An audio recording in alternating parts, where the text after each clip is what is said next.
नरेंद्र मोदी आज भी कर्नाटक में असेंबली इंतखाबात के लिए चलाएंगे मुहिम। वजीर आजम की आज मुडबिद्री, अंकोला और बेलहोंगल में इंतखाबी रैलियां।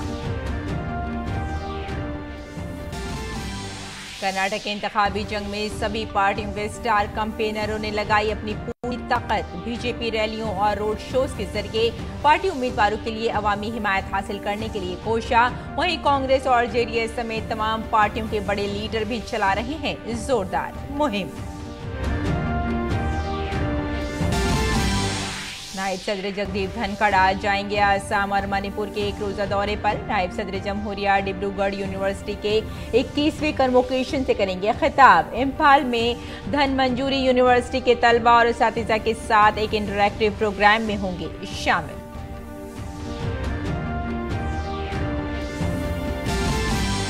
एनडीएमसी के हजारों मुलाजमीन के लिए आज बड़ा दिन। उमूर दाखिला और इमदादी बाहमी के मरकजी वजीर अमित शाह आज नई दिल्ली के तालकटोरा इंडोर स्टेडियम में मुनाकिद एक अज़ीमुश्शान तकरीब में 4000 से जायद कारकुनों को सौंपेंगे रेगुलराइजेशन लेटर्स। मरकजी वजीर खजाना निर्मला सीतारमण जनूबी कोरिया के दौरे का आज दूसरा दिन। वजीर खजाना एडीबी के बोर्ड ऑफ डायरेक्टर्स की 56वीं सालाना जनरल मीटिंग में भारतीय वफ्द की करेंगी क़यादत। वजीर खजाना ने कल एडीबी के सदर मसात्सुगु असाकावा के साथ की 2 तरफा बातचीत।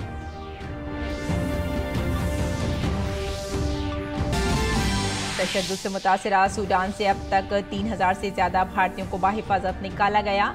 कल 231 भारतीय शहरी ऑपरेशन कावेरी के तहत अहमदाबाद हवाई अड्डे पर बाहिफाजत पहुंचे।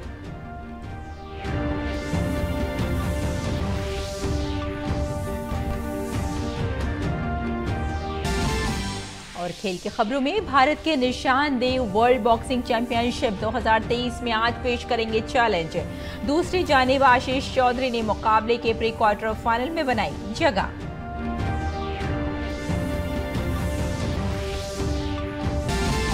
और आईपीएल के पहले मैच में लखनऊ सुपर जायंट्स और चेन्नई सुपर किंग्स होंगे आमने सामने। दूसरे मैच में पंजाब किंग्स और मुंबई इंडियंस के दरमियान होगा मुकाबला। गुज़िश्ता रोज खेले गए मैच में दिल्ली कैपिटल्स ने गुजरात को 5 रन से दी शिकस्त।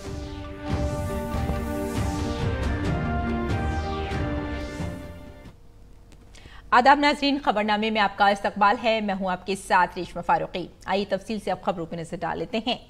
बीजेपी ने कर्नाटक असेंबली इंतखाबात के लिए मुहिम तेज कर दी है। आज वजीर आजम नरेंद्र मोदी 3 मकामात पर जलसा आम से खिताब करेंगे। वजीर आजम मोदी का कर्नाटक में पहला जलसा आज सुबह 11 बजे मुडबिद्री में होगा। इसके बाद वजीर आजम तकरीबन 1 बजे अंकोला में जलसा आम से खिताब करेंगे और दोपहर 3 बजे बेलहोंगल में इंतखाबी जलसे के जरिए अवामी हिमायत हासिल करेंगे।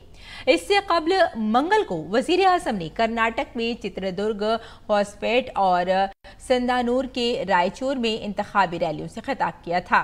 चित्रदुर्ग में एक जलसा आम से खिताब करते हुए वजीर आजम ने कहा कि आज़ादी के अमृत काल में कर्नाटक का ये पहला इंतखाब है। ये इंतखाब कर्नाटक को नंबर 1 रियासत बनाने का इंतखाब है।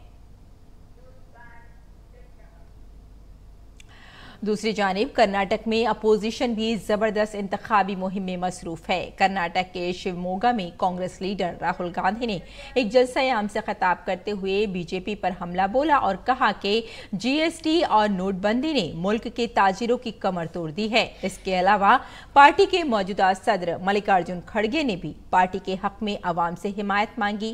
कांग्रेस जनरल सेक्रेटरी प्रियंका गांधी ने भी कर्नाटक के चिंतामणि में पार्टी के हक में रोड शो किया। कर्नाटक के मंडिया में एक इंतखाबी रैली से खिताब करते हुए प्रियंका गांधी ने हुक्मरान बीजेपी पर रियासत को लूटने का इल्जाम लगाया। इस दौरान जेडीएस कायदीन ने भी मुख्तलिफ मकामात पर पार्टी के हक में मुहिम चलाई।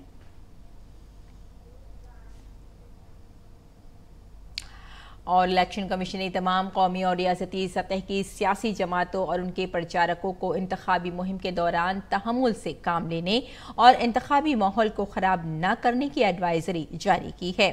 यह एडवाइजरी कर्नाटक असेंबली इंतखाबात की तशहीर के दौरान इंतखाबी तकारीर के पेश नज़र जारी की गई है। इलेक्शन कमीशन ने चीफ इलेक्टोरल अफसरान को हिदायत दी है कि एडवाइजरी की तामील के लिए फौरी तौर पर मुनासिब और कानूनी इक़दाम किए जाएं। मुशावरत में इलेक्शन कमीशन ने कहा है कि तमाम मुताल्लिक़ा सियासी जमातों और फरीक़ों के लिए ज़रूरी है कि वो इंतखाबी ज़ाब्ता-ए अखलाक और तहज़ीब के दायरे में रहकर मुहिम चलाएं। उन्होंने सियासी तकारीर का मेयार बरकरार रखने और इंतखाबी माहौल को खुशगवार रखने के लिए कहा है। बीजेपी ने इलेक्शन कमीशन के मशवरे का खैर मकदम किया है।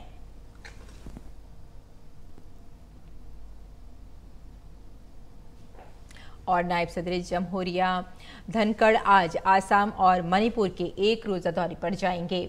वो डिब्रूगढ़ यूनिवर्सिटी की 21वीं कन्वोकेशन से खिताब करेंगे। बाद में नायब सदर जमहूरिया मणिपुर के इम्फाल में धन मंजूरी यूनिवर्सिटी के तलबा और असातिज़ा से बातचीत करेंगे। एनडीएमसी के हजारों मुलाजमीन के लिए आज का दिन बहुत अहम है। मरकजी वजीर दाखिला अमित शाह आज नई दिल्ली म्यूनिसिपल काउंसिल यानी एनडीएमसी के 4,500 मुलाजमीन को रेगुलराइजेशन तकरूरी खत तकसीम करेंगे। ये प्रोग्राम आज शाम कौमी राजधानी के तालकटोरा स्टेडियम में मुनक्किद किया जाएगा। इस साल फरवरी के शुरू में वजीर दाखिला ने दिल्ली के वजीर आला अरविंद केजरीवाल को खत लिखकर एनडीएमसी के 4,500 रेगुलर मस्टर रोल मुलाजमीन को रेगुलर करने के बारे में मुत्तला किया था। मुलाजमीन कई सालों से एनडीएमसी में अपने रेगुलराइजेशन का इंतजार कर रहे हैं। ये एक ऐसा मसला है जो उन लोगों से मुताल्लिक है जिन्होंने अपनी ज़िंदगी के 20 से 25 साल एनडीएमसी में काम करते हुए गुजारे हैं और गरीब ख़ानदानों से ताल्लुक़ रखते हैं। आगे बढ़ते हैं। मरकजी वजीर खजाना निर्मला सीतारमण ने मंगल को इंचियोन में एशियाई तरक्याती बैंक एडीबी के सदर मसात्सुगु असाकावा के साथ दो तरफा मसाइल पर तबादला ख्याल किया। सीतारमण और असाकावा के दरमियान बातचीत एडीबी के 56वें सालाना इजलास के मौके पर हुई। इजलास के दौरान वजीर खजाना ने एडीबी के सदर से ज्यादा रियायती मौसमियाती मालियात के साथ भारत की हिमायत की अपील की। दूसरी जानिब एशियाई तरक्याती बैंक के सदर मसात्सुगु असाकावा ने कहा कि बैंक रुपए की कीमत वाले बॉन्ड्स जारी करके फंड जमा करने के मुतबादिल पर गौर करेगा। असाकावा ने कहा कि हम गैर मुल्की करेंसी के उतार चढ़ाव के खतरे से बचने के लिए मुकामी करेंसी में फाइनेंसिंग को फरोग देने के लिए तैयार हैं। इसके अलावा वजीर खजाना ने सियोल में भारतीय बिरादरी के लोगों से भी मुलाकात की। उन्होंने कहा कि वबाई अमराज के बाद भारत ने जिस तरह मईशत को संभाला वो एक मिसाल है। वजीर खजाना निर्मला सीतारमण एडीबी की 56वीं सालाना मीटिंग में शिरकत के लिए जनूबी कोरिया के 4 रोज़ा सरकारी दौरे पर हैं। वजीर खजाना एडीबी के गवर्निंग बॉडी के 56वें सालाना जलसाए आम में शिरकत के अलावा सरमायाकारों से भी खिताब करेंगी और बाहमी मीटिंगों में भी हिस्सा लेंगी। इसके अलावा वो आलमी इक़्तिसादी माहिरीन और एडीबी के रुकन ममालिक के वज़ीर खजाना से भी मुलाकात करेंगी। सूडान में फंसे हुए भारतीय शहरियों की बाहिफाजत वापसी का अमल जारी है। ऑपरेशन कावेरी के तहत अब तक 3400 से ज्यादा भारतीयों को वतन वापस लाया गया है। मुहिम के एक हिस्से के तौर पर कल शाम 231 भारतीय अहमदाबाद पहुंचे। इनमें से तकरीबन 208 लोग गुजरात के रहने वाले हैं। पंजाब के 13 और राजस्थान के 10 बाशिंदे भी इनमें शामिल हैं। अहमदाबाद में गुजरात के वजीर दाखिला हर्ष सांघवी ने सरदार वल्लभ भाई पटेल बैनुल-अक़वामी हवाई अड्डे सऊदी अरब के जद्दा से एक खुसूसी परवाज में भारत पहुंचने वाले लोगों का इस्तकबाल किया। इसके अलावा फिजाइया का एक तैयारा 116 मुसाफिरों को लेकर पोर्ट सूडान से जद्दा पहुंच रहा है। भारत सरकार ने 24 अप्रैल को ऑपरेशन कावेरी शुरू किया था।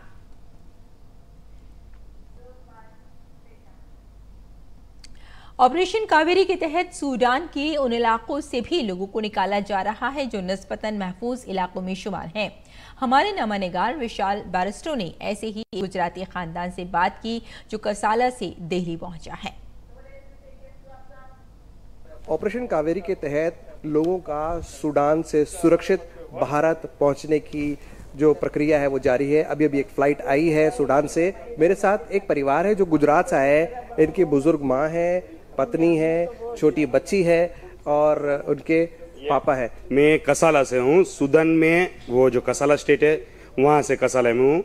अभी हम लोग सब लोग सुरक्षित पहुँच गए हैं। आप लोग जो न्यूज़ दे रहे हैं, देख रहे हैं, वो कसाला में कुछ नहीं है। कसाला में खाने पीने की चीज़, ऑल ओवर लाइटिंग, पानी, सब कुछ मिलता है पानी।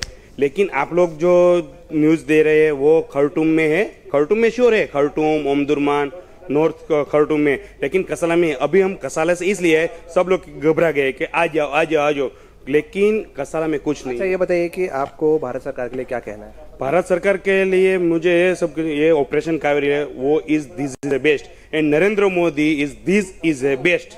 नरेंद्र मोदी जिंदाबाद, वंदे मातरम, जय हिंद। एंड जो आपने आर्मी सरकार, आर्मी लोगों ने जो हमले पोर्ट से जिद्दा और जिद्दा से यहाँ मिला है, वो thank you very much. Narendra Modi का मैं खूब आभार व्यक्त करता हूँ। इनकी आंखों में आंसू आ गए हैं। बुजुर्ग माँ से बात करेंगे। मोदी जी के लिए क्या कहेंगे आप? नरेंद्र मोदी जेवा माणसो बहु ओछा दुनियामां थशे। नरेंद्र मोदी तो मारा भाई करता पण विशेष छे। एटला सारा माणस छे के जेनो क्यांय एनो शुं भाषामां एनो उपकार मानवो ई नथी खबर पड़ती के दूर बैठा पण आपणुं केटलुं करे छे। बहु आकरू छे ई बधुं। इनका ये कहना है, मैं नरेंद्र मोदी का धन्यवाद किन लफ्जों में करूं? उन्होंने हमारे लिए इतना कुछ किया है, दिल से धन्यवाद। आप क्या कहेंगी? नरेंद्र मोदी जिंदाबाद, थैंक यू, वंदे मातरम। बेटा, आप क्या बोलोगे? कैसा लग रहा है आपको इंडिया के वापस? अच्छा लग रहा। Thank you Narendra Modi. Thank you Narendra Modi. ये छोटी सी बच्ची का कहना है। इनका कहना है कि नरेंद्र मोदी ने मेरे भाई जैसा का फर्ज अदा किया है और ये पूरा परिवार सुरक्षित है। एक माणस पण नरेंद्र मोदी जेवुं न थाय। लाखों में एक है नरेंद्र मोदी, उनके जैसा सरल इंसान कोई नहीं है। कैमरामैन सौरभ और प्रबोध के साथ मैं विशाल बैरिस्टो, डीडी न्यूज, दिल्ली। और फिजाइया की सरबराह air chief marshal VR Chaudhari ने कल NN-32 तैयारों के पुर्जाजात श्रीलंका की फिजाइया को ऑपरेशनलाइजेशन के लिए सौंपे। उन्होंने भारत सरकार की तरफ से 1 करोड़ श्रीलंकन रुपए की किताबें भी बतौर तोहफा पेश की। ये श्रीलंका के तई सलाहियत साजी के लिए भारत की वाबस्तगी को जाहिर करता है। एयर मार्शल चौधरी ने श्रीलंका में कटोनाइका एयरफोर्स स्टेशन का भी दौरा किया और श्रीलंका की फिजाइया के अफसरान से बातचीत की। चौधरी ने श्रीलंका के नेशनल डिफेंस कॉलेज के तलबा से भी मुलाकात की। एयर चीफ के दौरे का जो मकसद है, दोनों ममालिक के दरमियान मौजूदा ताल्लुकात को मजबूत बनाना और खित्ते में सबके लिए सलामती और तरक्की के विजन की जानिब कदम बढ़ाना है।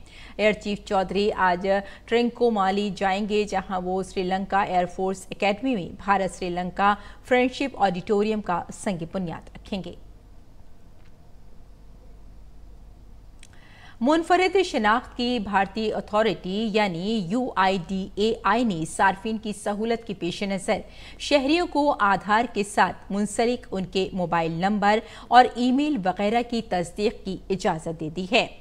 इस सहूलत का फ़ायदा सरकारी वेबसाइट myAadhar.uidai.gov.in या M-आधार ऐप के जरिए verify email, mobile number feature के तहत उठाया जा सकता है। इसे शहरियों के लिए तैयार किया गया है कि आया उनका ईमेल, मोबाइल नंबर आधार से मुंसलिक है या नहीं। अगर कोई शहरी अपने ईमेल या मोबाइल नंबर को आधार के साथ लिंक करना चाहता है या अपना ईमेल और मोबाइल नंबर अपडेट कराना चाहता है तो वो सबसे नज़दीक आधार सेंटर पर जा सकता है। ऐसी सूरत में जब मोबाइल नंबर पहले से ही तस्दीक शुदा होगा तो यूज़र को उनकी स्क्रीन पर एक मैसेज नज़र आएगा, जैसे आपका दर्ज करदा मोबाइल नंबर हमारे रिकॉर्ड में पहले से ही तस्दीक शुदा है। अगर किसी सारिफ को रजिस्ट्रेशन के वक्त आधार से मुंसलिक किया गया मोबाइल नंबर याद ना हो तो ऐसी सूरत में वो माई आधार पोर्टल या M-आधार ऐप पर आधार की तस्दीक वाले फीचर पर मोबाइल नंबर के आखिरी 3 डिजिट की जांच कर सकता है।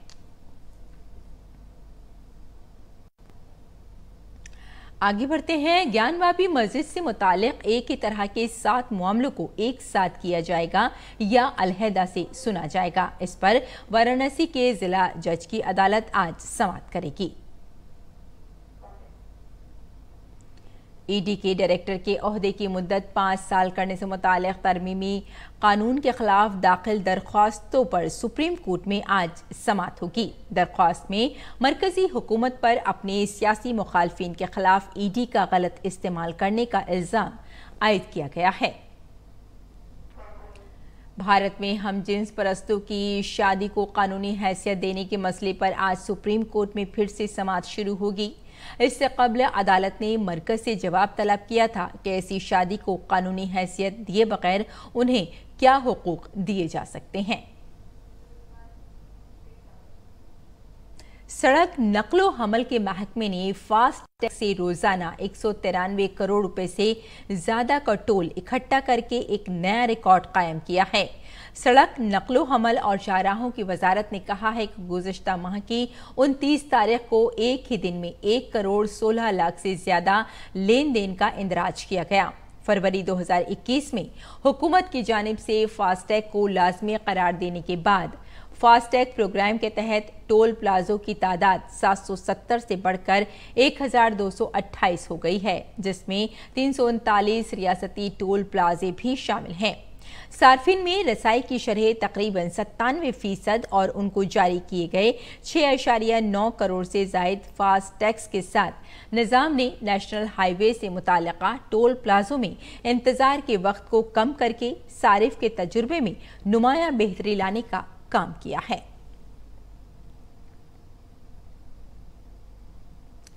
और EPFO ने हायर पेंशन के इंतखाब की तारीख बढ़ा दी है। इससे पहले इसकी आखिरी तारीख 3 मई थी, लेकिन EPFO ने अब इसे 26 जून 2023 तक बढ़ा दिया है। इस मुतबादल को मुंतखब करने के बाद EPFO सार्फिन की पेंशन बढ़ जाएगी, लेकिन इसके अमल और दस्तावेजात को लेकर लोगों में काफ़ी उलझन थी। इसकी वजह से लोगों को हायर पेंशन का इंतखाब करने में परेशानी का सामना करना पड़ रहा था। इसकी वजह से हायर पेंशन के इंतखाब की आखिरी तारीख बढ़ाने का मुतालबा किया जा रहा था। इसके लिए अब तक सिर्फ 12 लाख दरख्वास्तें मौसूल हुई हैं। उत्तराखंड में मौसम मुसलसल खराब हो रहा है। महकमा मौसमियात के जरिए मंगल को की गई पेशगोई के मुताबिक 2 से 6 मई तक रियासत के मुतादिद मकामात पर हल्की से औसत बारिश होने और 3200 मीटर की बुलंदी से ज्यादा बुलंदी वाले इलाकों में बर्फबारी का इम्कान जाहिर किया गया है। महकमा मौसमियात ने आज भी सयाहों से सफर न करने की दरख्वास्त की है। इस दौरान उत्तराखंड के DGP ने बताया कि केदारनाथ में खराब मौसम के सबब तीर्थ यात्रियों के लिए आज तक रजिस्ट्रेशन पर रोक लगा दी गई है। दरियासना सिक्किम के नाथोला के करीब भारी बारिश के सबब फंसे 40 सयाहों को बॉर्डर रोड ऑर्गेनाइजेशन ने बचा लिया है। BRO के मुताबिक रेस्क्यू किए गए अफराद को खुराक और ज़रूरी अशिया भी फराहम की गई। बाद में सड़क खोले जाने के बाद उन्हें वापस गंगटोक भेज दिया गया।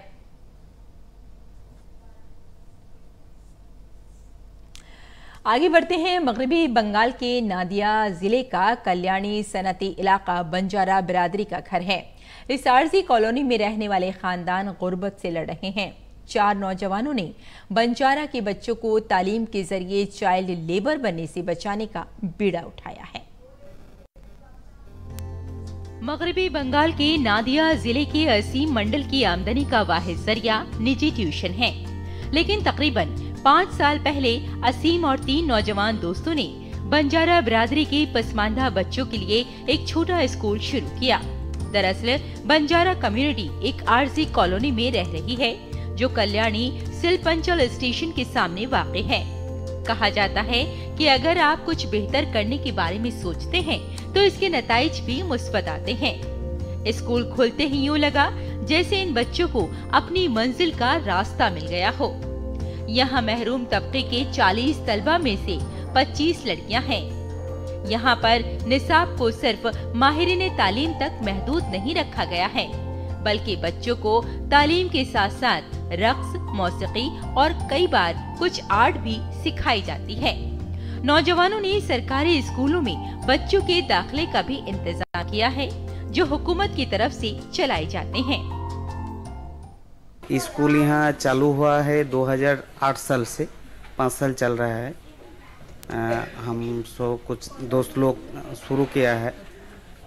समझ में कुछ नामज़दा लोग हैं, वो लोग इस स्कूल का उद्बोधन किया है। यहाँ बच्चों को तालीम के साथ साथ बाकायदा खाना भी फराहम किया जाता है और इसकी खुशी उनकी चमकती हुई आंखों और मुस्कुराहट में साफ नजर आती है। मेरे मम्मी पापा अभी तक मतलब कुछ नहीं पढ़े हैं, सिर्फ मैं पढ़ती हूँ और यहाँ पर मतलब मुझको बहुत पढ़ने में बहुत अच्छा लगता है और जो मैं पढ़ी हूँ बहुत ही कुछ मैं सीख गई हूँ। मेरा लाइफ में जो मुझको सीखना वो बहुत ही कुछ सीख गई। मेरा नाम प्रियंका, हम स्कूल में पढ़ते थे, स्कूल में जाते नहीं, सर हॉस्पिटल पर पढ़ाता हम लोग को। हॉस्पिटल हम लोग का बहुत ख्याल रहता है, हम लोग का मतलब जितना खाए दुर्गा पूजा का कपड़ा जैसे माँ बाप अपना खरीद के नहीं देता, ले जाकर उतना हॉस्पिटल हम लोग का खरीद के देता है। ये स्कूल बंजारा बिरादरी के बच्चों के लिए बाकायदगी से चलता है। क्लासेस आम तौर पर यहाँ सुबह के वक्त होती हैं, हालांकि बाज औकात में दोपहर की क्लासेस भी मुनक्किद की जाती हैं। खास बात ये है कि इसके लिए ये नौजवान किसी से पैसे भी नहीं लेते हैं। अपनी आमदनी से पैसा बचाकर ये लोग अपने माली वसाइल से स्कूल चला रहे हैं और जरूरतमंदों को तालीम फराहम कर रहे हैं। Bureau report, DD news Urdu खबरें। और नाज़रीन, आइए अब नजर डाल लेते हैं दिल्ली से शाये कुछ अखबारात पर।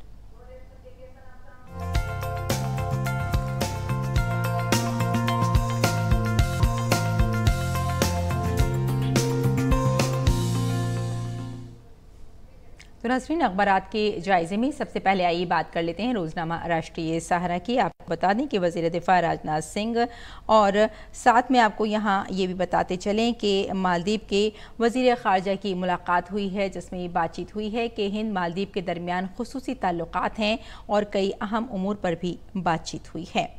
और अगली खबर पर आइए नाज़रीन नज़र डाल लेते हैं। शरद पवार NCP सदर के ओहदे से मुस्तफ़ी हो गए हैं और महाराष्ट्र की सियासत में इस वक्त काफ़ी हलचल महसूस की जा रही है।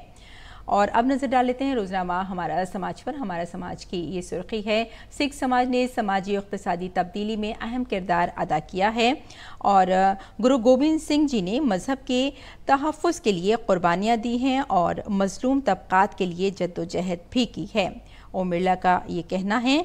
और इसी अखबार की अगली सुर्खी पर नज़र डाल लेते हैं। मुल्क में कोरोना के 3000 से ज़ायद नए मरीज़ सामने आए हैं। और आइए अब नज़र डाल लेते हैं रोजनामा हिंदुस्तान एक्सप्रेस पर। हिंदुस्तान एक्सप्रेस के खेल की सफे की ये सुर्खी है, हिंदुस्तान टेस्ट रैंकिंग में इस वक्त नंबर 1 बन गया है। और इसी अखबार की अगली सुर्खी देख लेते हैं, 12 साल के बाद कोई मुल्क गरीब नहीं रहेगा। जी हाँ, कम आमदनी वाले ममालिक नई सरमायाकारी को अपनी जानिब राग़िब करेंगे और आपको बता दें ये क़यास है बिल गेट्स का। और अब नज़र डाल लेते हैं अगली सुर्खी पर। कर्नाटक के लिए कांग्रेस का इंतखाबी मंशूर जारी कर दिया गया है और ये सुर्खी भी हमने नाज़रीन इसी अखबार से ली है। यूपी में बल्दियाती इलेक्शन के पहले मरहले की इंतखाबी मुहिम इख्तिताम पजीर बताई जा रही है। तो नाज़रीन, ये था अखबारात का मुख्तसर जायज़ा। और आइए अब बुलेटिन की जानिब लौटते हैं और कुछ और खबरों पर नज़र डाल लेते हैं। अक़वाम मुत्तहिदा के सेक्रेटरी जनरल एंटोनियो गुटरेस ने बैनुल-अक़वामी बिरादरी से यकज़बान होकर बोलने की अपील की और अपना काम करने के लिए सहाफ़ियों की नज़रबंदी और जेल की सज़ा को रोकने की अपील की। उन्होंने कहा कि दुनिया के हर कोने में प्रेस पर हमले हो रहे हैं। गुटरेस ने कहा कि हमारी सारी आज़ादी प्रेस की आज़ादी पर मुनहसर है। प्रेस की आज़ादी के आलमी दिन 2023 से कबल अपने वीडियो पैगाम में उन्होंने कहा कि प्रेस की आज़ादी जमहूरियत और इंसाफ की बुनियाद है। हर साल 3 मई को प्रेस का आलमी दिन मनाया जाता है। यूनेस्को के जरिए मुनक़्क़िदा एक ख़ुसूसी तक़रीब में अक़वाम मुत्तहिदा की जनरल असम्बली में गुटरेस ने कहा कि प्रेस की आज़ादी के आलमी दिन पर दुनिया को एक आवाज़ में बोलना चाहिए। सहाफ़ियों को हिरासत में लेना और कैद करना बंद करें, झूठ और प्रोपेगेंडा बंद करें, सच और सच बोलने वालों को निशाना बनाना बंद करें। गुटरेस ने फिक्र जाहिर की कि दुनिया के हर कोने में प्रेस की आज़ादी पर हमला हो रहा है।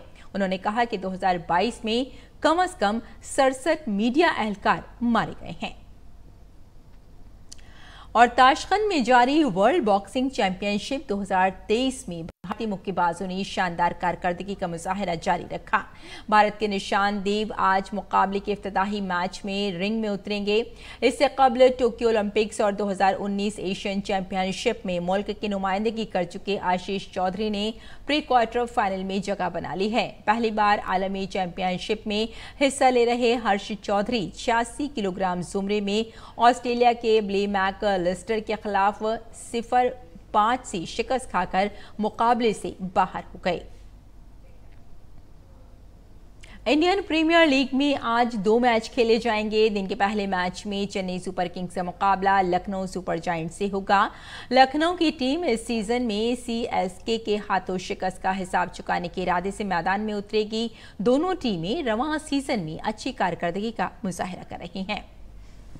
और आज का दूसरा मैच पंजाब किंग्स और मुंबई इंडियंस के दरमियान खेला जाएगा। ये मैच पंजाब के होम ग्राउंड मोहाली में खेला जाएगा।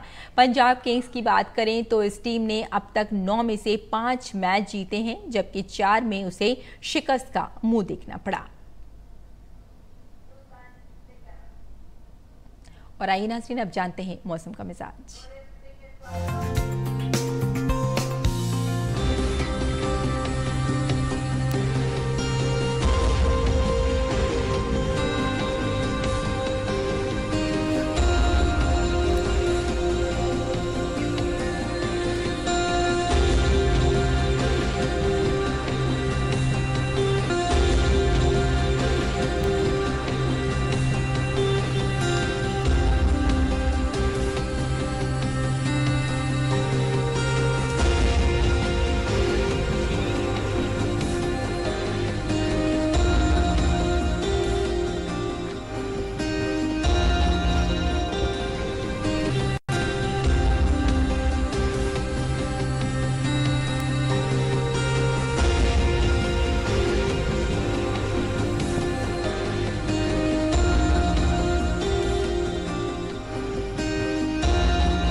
तो नाज़रीन, इस बुलेटिन में फिलहाल इतना ही। इजाजत दें। आदाब।